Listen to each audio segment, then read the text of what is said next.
Hi David, it's so good to see you again. Hi Lily, it's good to see you too. Happy New Year. Happy New Year's. We can still say it today because today is the last day you can say Happy New Year, and after today you cannot. It's no New Year anymore. Anyway, how do you feel about the refugee situation in our country today?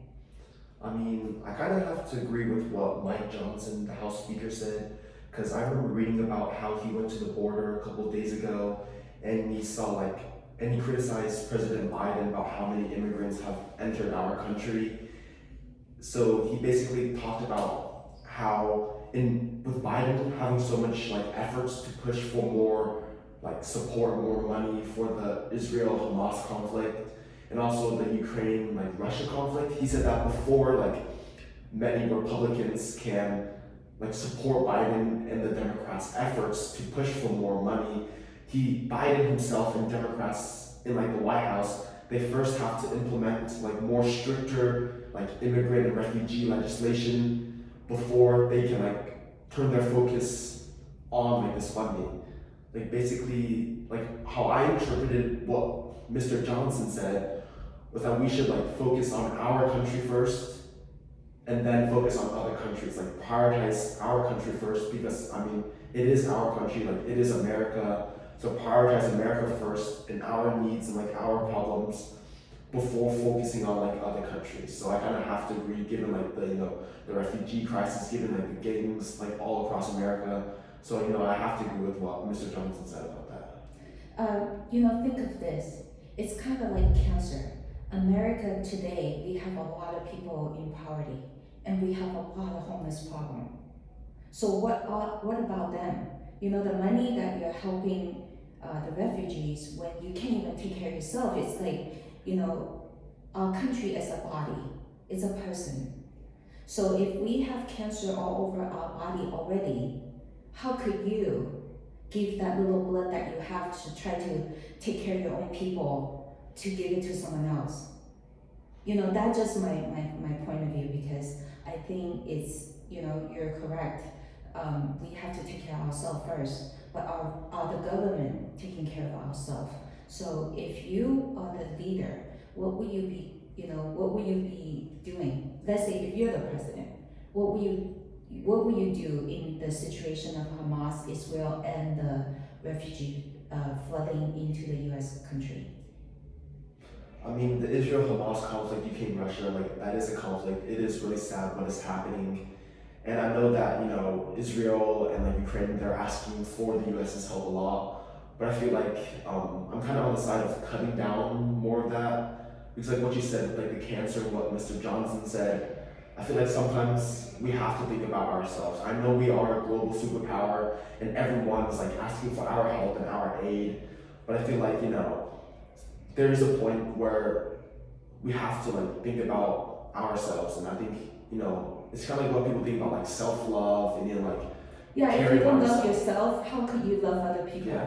When you're very sick, how can you help other people? And the same it goes to, it was very funny because I was born in China. So we have the so-called 雷锋精神. So we help other people and we sacrifice our life. So if let's say the President Obama or if a president is walking in the lake and then there's a drowning kid, should the president risking his life to save the kid, or should he not?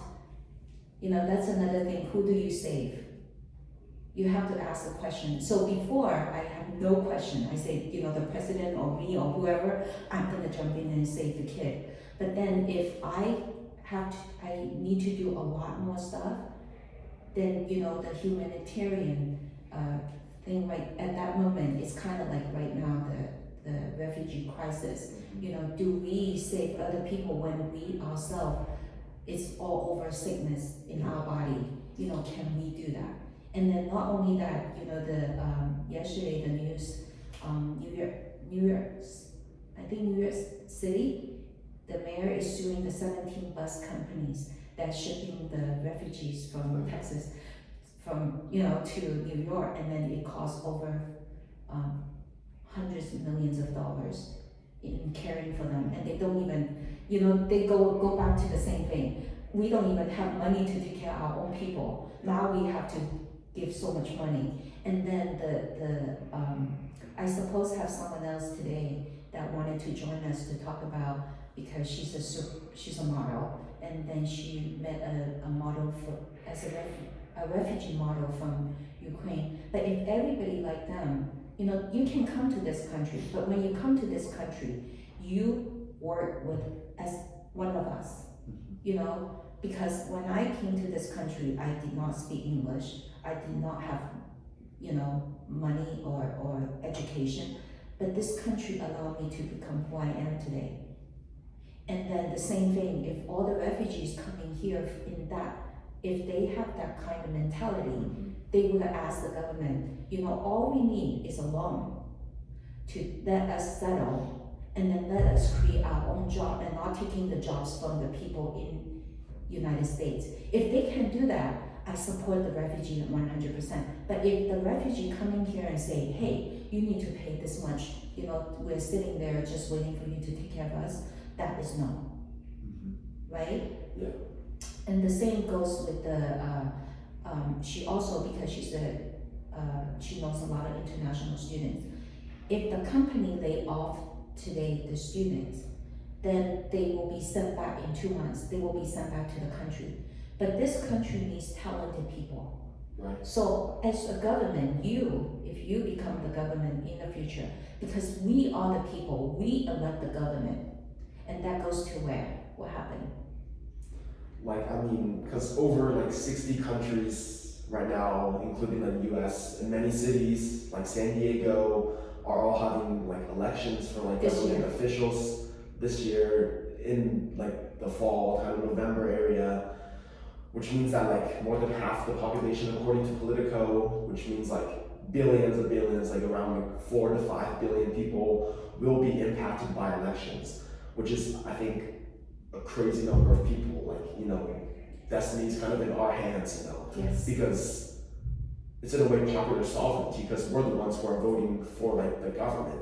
So I think for some people it's crazy to think about how your vote can change the next 2 to 4 years of your life, which is, I think, And the next generation, because you set the foundation for the future. And we have to wake up, Yeah. right, the voters. So our channel is going to be, it kind of give people our view of what we think of our future should be. And with you so passionate about, helping people and making a change in the world, and I have absolutely no doubt that someday you're going to be a great leader. I have no doubt. Thank you. And you're only 16, right? Yeah. Oh my gosh, thank you so much. And this is our episode today. Unless you have other inputs, we will stay tuned for our next conversation. Yeah. Thank you. Thank you.